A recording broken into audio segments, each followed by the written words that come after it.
It's been 11 days since my last update. Not because I lost motivation or failed, but because I've been locked in a battle between soul and software.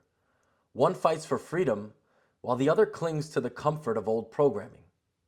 This battle exists in all of us, between the part that seeks discipline and mastery and the part that is wired for survival, seeking safety and pleasure.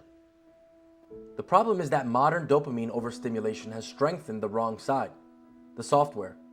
The conditioned automatic responses has taken over. The soul has gone silent. And what is addiction if not the soul losing control of the machine? The brain adapts to what it's given. For years, I fed it THC, constant hits from gambling, porn, overeating, and doom scrolling, and my dopamine system dulled, demanding more and more just to feel normal. But the brain doesn't simply let go.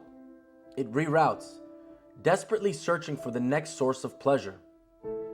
I started seeking validation through dating apps, masturbating without porn.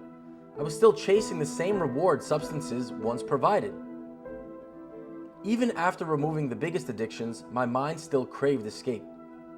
And that's when I realized it's not about quitting, it's about replacing. The soul must actively write new programs before the software hijacks the process again. When your brain has been flooded with artificial dopamine for years, removing it doesn't restore balance, it leaves a void. I keep searching for a feeling of normalcy, but I don't know what normal feels like. The old baseline was a chemical illusion. The new one hasn't yet stabilized. This is the gray zone where most people relapse, not because they missed the high, but because they don't know how to exist without it. And this is where the real battle begins. Sitting in discomfort, resisting old patterns, trusting that clarity will emerge on the other side. The body is a machine and the brain a computer. The brain runs an ancient software that does not care about the truth, meaning, or fulfillment. It only cares about efficiency and survival. For years, my system ran the same script. Stressed, bored, uncomfortable, seek dopamine.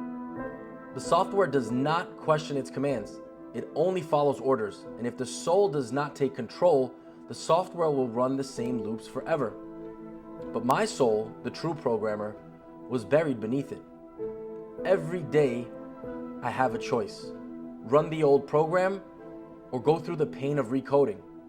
And here's the hardest truth. The software does not want to be recoded. It will resist. It will convince you that relief is only one dopamine hit away. And if the soul is not stronger, the program will win.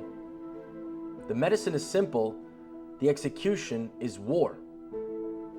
The tools that accelerate the rewiring process include breathwork, exercise, sunlight, cold and heat exposure, creativity, solitude, and most of all, helping others. Because true healing extends beyond the self.